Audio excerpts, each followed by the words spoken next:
여러분 안녕하십니까? 세기의 단판 미중 정상회담에서 트럼프 대통령과 시진핑 국가주석이 북핵 억제를 위한 협력을 강화하는 데 합의했습니다. 두 정상은 큰 틀에서 북핵 문제 해결에 공감대를 이루긴 했지만 구체적인 해법에선 이견이 있었던 것으로 보입니다. 첫 소식 워싱턴 현원섭 특파원의 보도입니다. 모두 세 차례 정상회담을 가진 트럼프 미국 대통령과 시진핑 중국 국가주석은 양국 관계에 진정한 진전을 이뤘으며 신뢰를 구축했다고 강조했습니다. President Xi and myself, I think, is outstanding. We look forward to being together many times in the future. 深入地进行了了解，也建立了一种信任。 두 정상은 특히 북한의 핵 개발이 심각한 단계에 이르렀다는 데 공감하고 북핵 프로그램 억제를 위해 협력을 강화하기로 합의했다고 틸러슨 미 국무장관이 밝혔습니다. 하지만 구체적 해법은 제시하지 않았고 공동 성명이나 기자회견도 이루어지지 않았습니다. 틸러슨 장관은 다만 북한 문제가 미국과 중국이 조율할 수 없는 것이라고 한다면 독자적인 방도를 마련하겠다고 말해 군사행동을 포함한 강력한 독자 대북 조치에 나설 수 있음을 거듭 확인했습니다. 두 정상은 또 미국의 대중국 수출을 늘리고 무역 적자를 축소하는 내용의 무역 불균형 시정을 위한 100일 계획 마련에 합의했습니다. 미국의 주요 언론들은 미국과 중국의 세기의 정상회담이 시리아 공습으로 인해 제대로 주목받지 못했다고 평가했습니다. 워싱턴에서 MBC 뉴스 현원섭입니다. 이처럼 두 정상은 북핵 문제 해결을 위한 특정 이행 방안 같은 뚜렷한 성과물을 내놓지는 못했는데요. 그렇다면 1박 2일 동안 회담 테이블에선 북한과 관련해 어떤 이야기들이 오갔던 걸까요? 이어서 박승진 특파원이 전해드립니다. 정상회담의 분위기는 좋아 보였습니다. It's a tremendous honor for me and all of my representatives to host the president. 하지만 미중 양측은 민감한 북핵 문제를 놓고 치열한 수싸움을 벌였던 것으로 전해졌습니다. 미국은 중국의 대북 원유 공급과 북중 무역 차단을 비롯해 백악관이 검토 중인 강력한 대북 대응책들을 협상 테이블에 올렸을 가능성이 큽니다. 실제로 회담에 앞서 백악관 국가안보회의 NSC는 트럼프 대통령에게 오산기지 내 미군 핵무기 재배치와 김정은 제거 방안까지 보고했던 것으로 전해졌습니다. 중국이 수용하기 힘든 것들입니다. 중국은 제재와 대화 병행이 현실적이라는 기존 입장을 피력하면서도 북한의 도발 위협도 현실인 만큼 신뢰를 강조하면서 북핵 억제를 위한 협력 강화에 합의했을 거란 분석이 나옵니다. 정상회담 도중 내려진 트럼프 대통령의 시리아 공군기지 공습 명령도 중국을 압박한 결과가 됐습니다. To the actions that he felt needed to take, and I think it sent a very strong signal not just to Syria but throughout the world. 문제는 다음 단계입니다. 중국이 북핵 해결을 위해 어떤 노력을 할 것이냐입니다.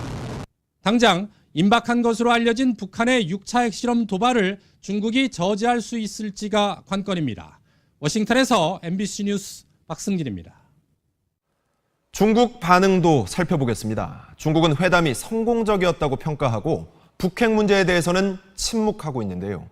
하지만 미국의 초강경 입장을 직접 확인한 이상 결국은 행동에 나서지 않겠느냐는 관측입니다.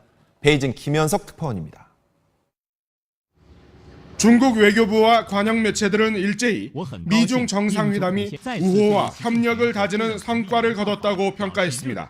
这次两国元首会晤是积极和富有成果的，双方同意共同努力扩大互利合作领域，并在相互尊重的基础上管控分歧。 또 두 정상이 트럼프의 손주들이 부르는 중국 노래를 감상하고 함께 산책하는 장면 등을 소개하면서 정상회담이 우호적 분위기에서 진행됐음을 강조했습니다. 특히 환구시보는 협력과 소통의 필요성에 인식을 같이 한 데 회담에 의미가 있다면서 두 정상이 중대한 시기를 맞아 미중 관계에 동력을 불어넣었다고 극찬했습니다. 그러면서도 중국 언론들은 북핵 문제에 대해선 침묵했습니다. 그러나 트럼프 대통령이 북한에 대한 선제 타격 가능성을 경고하고 시리아 공습으로 압박 강도를 높인 상황에서 중국이 앞으로도 소극적 자세로 일관하긴 힘들 것이란 관측이 많습니다. 우선 중국이 북한에 특사를 보내 미국의 초강경 입장을 설명하고 추가 도발을 억제할 수도 있다는 관측이 제기됐습니다. 또 미국의 세컨더리 보이콧 확대를 막기 위해 대북 제재를 강화할 것이라는 전망도 설득력을 얻고 있습니다. 베이징에서 MBC 뉴스 김현석입니다. 트럼프 대통령은 오늘 아침 황교안 대통령 권한대행에게 전화를 걸어 회담 결과를 설명했습니다. 자신이 시진핑 주석에게 한미동맹의 중요성을 강조하고 사드 문제에 대한 입장도 전달했다고 말했습니다. 이 소식은 이상민 기자가 보도합니다. 도널드 트럼프 대통령과 황교안 대통령 권한대행의 통화는 20여 분간 이뤄졌습니다. 트럼프 대통령은 미중 정상회담 결과를 설명하면서 북한 핵과 미사일 문제를 깊이 있게 논의했고 특히 한국과 한미동맹이 미국에 중요하다는 점을 시진핑 주석에게 충분히 강조했다고 전했습니다. 사드 배치와 관련한 미국의 입장도 시 주석에게 전했다고 밝혔습니다. 사드가 북한의 위협에 대비한 것이며 이에 대한 중국의 보복 조치는 해제돼야 한다고 강조한 것으로 보입니다. 우리 정부는 미중 정상회담이 한반도 상황 변화의 계기가 될 수 있을 것이라고 평가했습니다. 외교부 관계자는 미국은 북한 문제 해결을 위해 자신들의 군사 외교적 자산을 모두 동원할 수 있다는 뜻을 분명히 했다며 앞으로 중국의 움직임을 눈여겨볼 필요가 있다고 말했습니다. 변수는 핵실험과 대륙간 탄도미사일 발사 등 북한의 추가 도발 여부입니다. 결단을 해야 하는 시기가 올 걸로 보입니다. 뭔가 군사적 조치를 취하든지 아니면 중국을 확실하게 몰아붙일 수 있는 세컨더리 보이콧 조치를 취하든지. 아직까지 미중 정상회담 결과에 대해 직접적인 반응을 내놓지 않고 있는 북한은 대신 노동신문을 통해 한국은 미국이 아닌 동족의 손을 잡아야 한다며 한미동맹 해체를 주장했습니다. MBC 뉴스 이상민입니다. 세월호가 참사 3주기를 일주일 남겨둔 내일 육상으로 옮겨집니다. 그동안 세월호를 운송할 장비가 선체 무게를 견디지 못해 작업이 미뤄져 왔는데 추가 테스트를 진행한 결과 문제가 없다는 결론이 나왔습니다. 조현용 기자입니다. 해양수산부는 내일 오후 1시 반 세월호를 육상으로 옮기는 작업을 시작하겠다고 밝혔습니다. 오늘 오후 진행된 육상 이송을 위한 테스트 결과 총 600대의 모듈 트랜스포터가 반잠수선에 놓인 세월호 선체를 완전히 들어올리는 데 성공했다는 겁니다. 육상 이송 시간인 오후 1시 30분은 반잠수선의 평형을 유지하기에 적당한 만조대입니다. 지난 31일 목포 신항에 도착한 세월호는 그동안 육상 거치 작업에 난항을 겪어왔습니다. 16,000톤까지 불어난 선체 무게를 줄이기 위해 뻘과 해수를 배출하는 작업이 진행됐지만 별다른 성과가 없었고 당초 계획했던 운송 장비로도 육상 이동 작업이 불가능했습니다. 현재 세월호에서 최종 거치 장소인 목포 신항 철제 부두까지 거리는 30m에 불과하지만 최대한 천천히 이동하고 선체 방향도 바꿔야 하기 때문에 최종 육상 거치까지는 하루 이상 소요될 가능성도 있습니다. 세월호 선체를 들어 육상으로 나오면 반잠수식 선박에 있던 선체 받침대를 육상으로 이슬한 다음 최종적으로 육상에 거치하는 방식으로 내일 아침 운송장비 최종 점검을 마치고 오후에 예정대로 이동 작업이 시작되면 세월호는 모레쯤 육상 거치될 것으로 예상됩니다. 목포신항에서 MBC 뉴스 조현용입니다. 세월호 선체 내부의 모습도 처음으로 공개됐습니다. 어디가 천장이고 바닥인지 구분하기 힘들 만큼 손상이 심했습니다. 양효걸 기자입니다. 세월호 내부 사진입니다. 원래 무엇이 있던 자리인지 짐작도 할 수 없을 만큼 어지럽게 뒤엉켜 있습니다. 이 사진은 어제 수색업체 작업자들이 본격 수색에 앞서 사전조사를 하는 과정에서 확보됐습니다. 작업자들이 세월호와 반잠수선이 맞닿아 있는 왼편 4층 객실 쪽으로 들어가 고개를 들어 선체 내부를 살피는 과정에서 찍힌 겁니다. 사진 가운데 부분이 객실 4층 바닥인데 알아볼 수 있는 건 빛이 들어오는 창문뿐입니다. 햇빛이 들어오는 곳은 누워있는 세월호의 선체 오른편 창문입니다. 세월호 내부 모습은 앞으로 험난한 수색 작업을 예고했습니다. 옆으로 누워있다 보니 벽체와 구조물이 아래로 무너져 최대 7m까지 쌓여 있었습니다. 작업자들이 장애물을 치우며 앞으로 천천히 나아갔지만 두꺼운 벽이 가로막으며 결국 24m를 수색하는 데 그쳤습니다. 선체 내에 설치되어 있던 것들이 매달려 있는 상태에서 좀 많이 불안한 상태입니다. 24m 지점에서 더 이상 갈 수 없음을 저희가 안전상 느꼈고, 해수부는 세월호가 육상으로 올라오면 수색 작업이 훨씬 수월하다며 선체가 육상에 거치된 뒤 본격적인 수색 작업을 시작할 예정입니다. MBC 뉴스 양효걸입니다.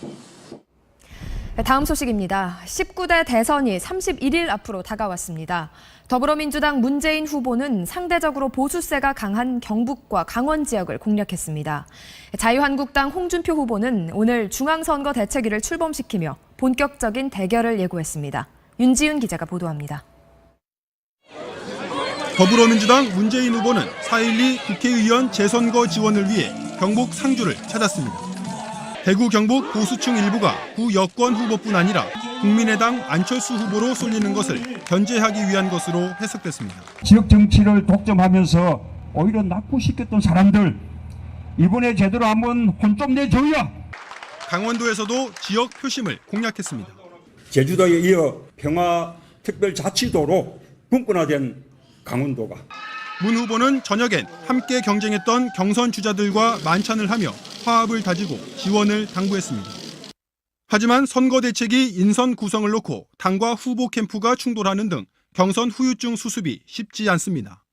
중앙선거대책위원회를 출범시킨 자유한국당 홍준표 후보는 내일 경남 도지사직 사퇴를 기점으로 대선 전에 본격적으로 뛰어들겠다는 뜻을 밝혔습니다. 맹렬하여 초상집을 잔치집으로 바꿔보겠습니다. 공동선대위원장에 천안함 조사단장을 지낸 박정희 예비역 육군대장을 임명하며 안보 이슈 부각에도 나섰습니다.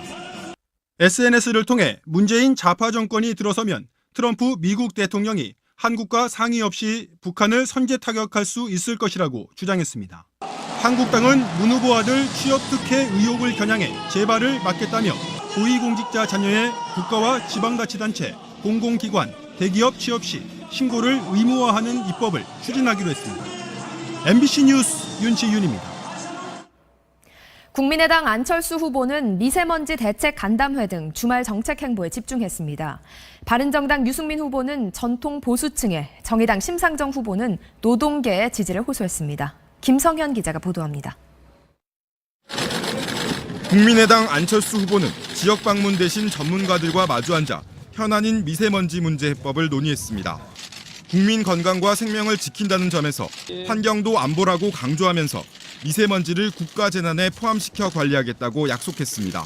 국내 미세먼지 기준이 50 마이크로그램인데요. 그게 외국에 비하면 너무나 느슨합니다. 외국 같으면 25 마이크로그램 정도로. 중국발 미세먼지 해결을 위해 두 나라 아이들의 생명권과 인권을 내세워 중국에 할 말은 하는 환경 외교를 펼치고 국제협력을 통한 실태조사도 하기로 했습니다. 검증인지 근거 없는 네거티브인지 국민이 판단할 것이라며 최근 조직폭력배 연루 의혹 등 자신에 대한 공세는 농담으로 받아넘겼습니다. 저랑 아까 사진 찍은 학생들도 다 조폭으로 몰릴 사람들이네요. 바른정당 유승민 후보는 대구 경북을 찾아 자유한국당과 홍준표 후보에 맞서 보수 적통 경쟁을 재개했습니다. 진작 없어져야 될 정당인데 아직도 전직 대통령 치맛자락을 붙잡고 저렇게 마지막 발악을 하고 있습니다. 정의당 심상정 후보는 공공부문 노동자 대회에 참석해 공직사회 성과 연봉제 폐지와 노동부총리 신설을 공약했습니다. MBC 뉴스 김성환입니다. 오늘 완연한 봄 날씨였죠. 활짝 핀 벚꽃을 보기 위해 오늘도 수많은 인파가 여의도 윤중로를 찾았는데요. 꽃은 정말 예뻤지만 상충객들이 머물고 간 자리는 그렇지 않았습니다. 신재용 기자입니다. 벚꽃이 흐드러지게 핀 여의도 윤중로. 봄의 정취를 즐기는 사람들로 인산인해입니다. 거리를 거닐며 추억을 만들고 벚꽃의 화사함을 사진에 담습니다. 보러 왔는데 여자친구랑 같이 와서 기분이 더 좋은 것 같아요. 하지만 날이 저물면서 민낯이 드러납니다. 속속 나타나는 치킨집 오토바이들. 차선 하나를 줄지어 점령한 채 배달 주문을 한 고객을 기다립니다. 자, 8718 없어요? 가뜩이나 혼잡한 도로.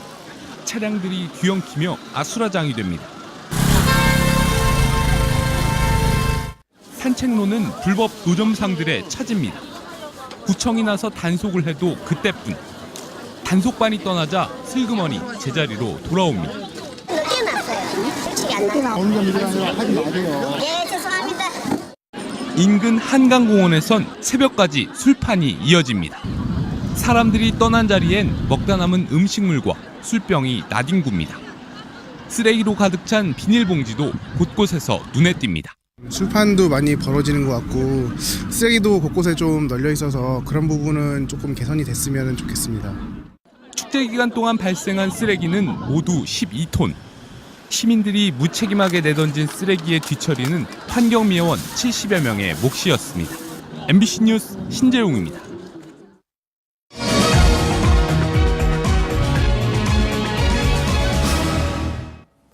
최근 인기를 끌고 있는 인형 뽑기방입니다. 기계 안에는 유명 만화영화 캐릭터를 본따 만든 인형들이 들어가 있는데요. 그런데 이 인형의 상당수가 정품이 아닌 이른바 짝퉁 인형이라고 합니다. 현행법상 뽑기 인형은 경품에 해당하기 때문에 5,000원을 넘지 못하도록 하고 있는데 업주들은 법을 어기지 않으려면 짝퉁 인형을 쓸 수밖에 없다며 규제 완화를 요구하고 있고 정부는 사행성 조장이 우려된다며 난감해하고 있습니다. 현장 취재 전재홍 기자입니다. 집게를 움직여 원하는 인형에 갖다 댑니다. 쉽게 올릴 수 있을 것 같지만 마음대로 되지 않습니다. 마침내 인형을 뽑는 데 성공하면 복권에라도 당첨된 듯 기뻐합니다. 뽑았을 때 그 쾌감, 옆에서 그냥 와 하는 그 쾌감 때문에 하는 것 같아요. 기계 안의 인형들은 최근 인기 있는 캐릭터가 대부분입니다. 해외 애니메이션에 나오는 캐릭터, 게임에 등장하는 인형도 있습니다. 이 인형들은 과연 다 정품일까? 저작권 전문가와 함께 살펴봤습니다. 발행하는 증지도 없고요, 그죠? 저 뒤에는 가품으로 40% 가품을 좀 사용하고 있습니다. 외관상으로 이 봉제 마감이 상당히 조잡하고요, 유사하지 않은 거죠. 실제 정품 캐릭터와. 이른바 짝퉁 인형이 섞여 있는 것은 기계에 들어가는 경품 가격이 5,000원을 넘어선 안 된다는 법 규정 때문입니다. 아니 문제가 있죠. 지금 5,000원짜리는 말이 안 되는 거예요. 지금 짜장면 한 그릇 사 먹어도 5,000원 넘는데 명품 5,000원짜리 들으라는 게 말이 안 되죠. 인천 세관 압수창고. 세관을 통과하지 못한 인형들이 쌓여 있습니다. 저작권 없이 마구잡이로 베껴 만든 짝퉁 인형입니다. 여기 산처럼 쌓여 있는 것이 중국에서 들여온 가품 봉제 인형인데요. 올해 3월까지 압수된 인형만 5만 개가 넘습니다. 경품 기준이 10년 넘게 묶여 있다 보니 조잡한 싸구려 인형을 수입해 쓰고 있는 것입니다. 업자들은 5,000원 상한 기준을 올려달라고 요구하고 있습니다. 하지만 정부는 사행성 우려로 법 개정이 쉽지 않다는 입장입니다. 5,000원이 현실에 안 맞다는 의견이 있긴 있어요. 검토는 하기는 합니다. 검토는 하는데 정말 조심스럽습니다. 사행성 조장 부분 이런 게 있어서. 전국에 정식으로 등록된 인형 뽑기방은 모두 1,400여 곳. 1년 새 68배나 늘었습니다. 현실과 동떨어진 법 테두리 안에서 시장만 커지면서 불법만 더 키우고 있습니다. MBC 뉴스 전재홍입니다. 검찰이 구치소를 찾아 박근혜 전 대통령에 대한 세 번째 방문 조사를 벌였습니다. 검찰은 보강 조사를 이어간 뒤 다음 주 후반쯤 박 전 대통령을 기소할 방침입니다. 김수근 기자입니다. 오전 8시 반쯤 검찰 수사팀이 탄 승합차가 서울구치소 정문을 통과합니다. 오늘도 한웅재 서울중앙지검 형사 8부장 검사와 지원검사, 그리고 여성 수사관이 투입됐습니다. 박 전 대통령 측 역시 유영하 변호사가 입회했습니다. 오전 9시부터 시작된 조사는 8시간 30분 만인 오후 5시 반쯤 끝났습니다. 지난달 31일 박 전 대통령 구속 후 검찰의 방문 조사는 지난 4일과 6일에 이어 세 번째입니다. 지난 1차 조사에서는 박 전 대통령이 받고 있는 13가지 혐의 전반을 조사한 검찰이 2차 조사 이후부터는 각각의 혐의에 대해 구체적인 사실관계를 확인한 것으로 전해졌습니다. 특히 앞선 조사 내용과 박 전 대통령의 답변에 모순점은 없는지 면밀히 살펴보고 있습니다. 검찰은 다음 주에는 이원석 특수 1부장 검사를 투입해 삼성의 뇌물수수 관련 혐의를 집중 추궁할 방침입니다. 이틀 간격으로 조사를 이어가고 있는 검찰은 앞으로 서너 차례 더 방문 조사를 할 것으로 보입니다. 이어 대선 공식 선거운동이 시작되는 17일 이전인 다음 주 후반쯤 박 전 대통령을 재판에 넘긴다는 방침입니다. 이런 가운데 서울구치소 앞에서는 오늘도 박 전 대통령의 지지자들이 모여 석방을 요구하는 집회를 열었습니다. MBC 뉴스 김수근입니다. 박 전 대통령 석방을 외치는 태극기 집회가 서울 도심에서 또다시 열렸습니다. 집회에 참가한 친박 조원진 의원은 자유한국당 탈당을 선언했습니다. 이지수 기자입니다.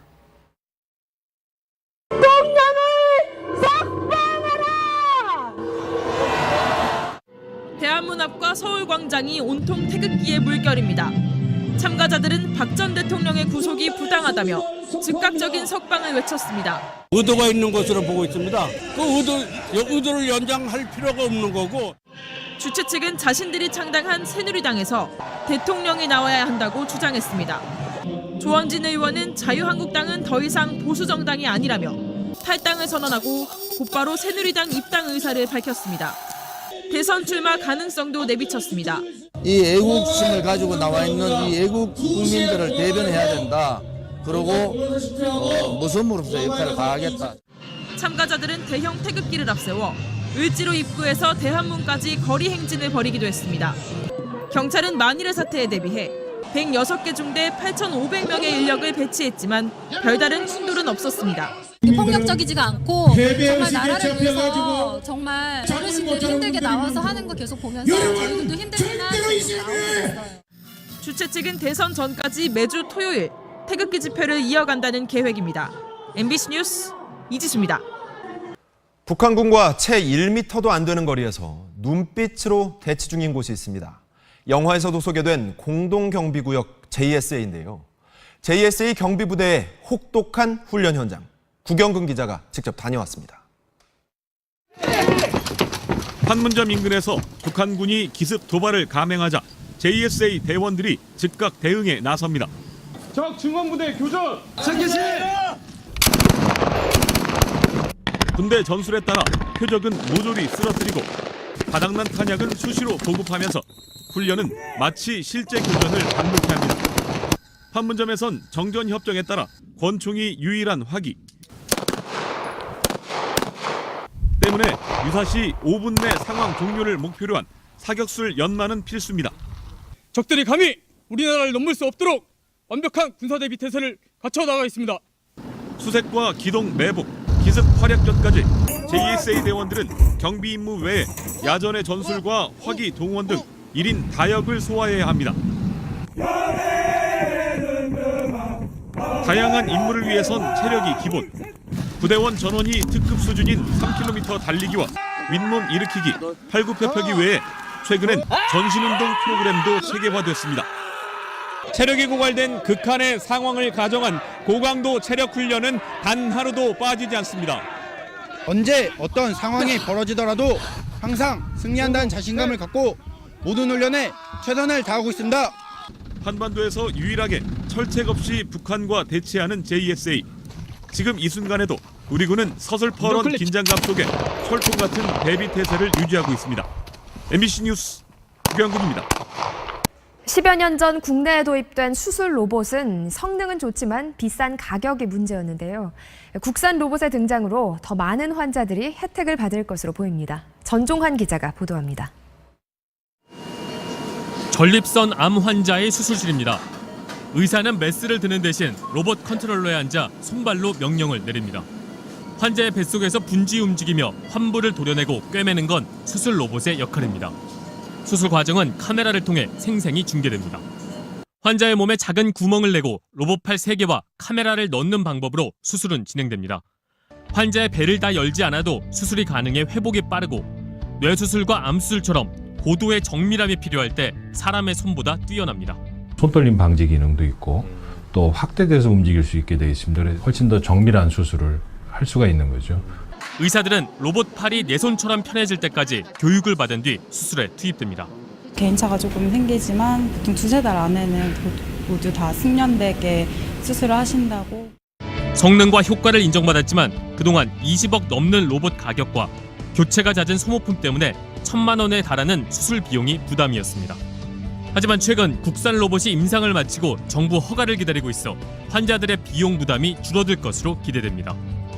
우리나라의 의료용 로봇의 제어 기술의 기술 수준이 최고 기술을 자랑하는 미국 수준에 비해 90% 이상의 기술 수준으로 식품의약품안전처는 새 로봇의 안전성 등을 검토한 뒤 올해 안에 허가 여부를 결정할 계획입니다.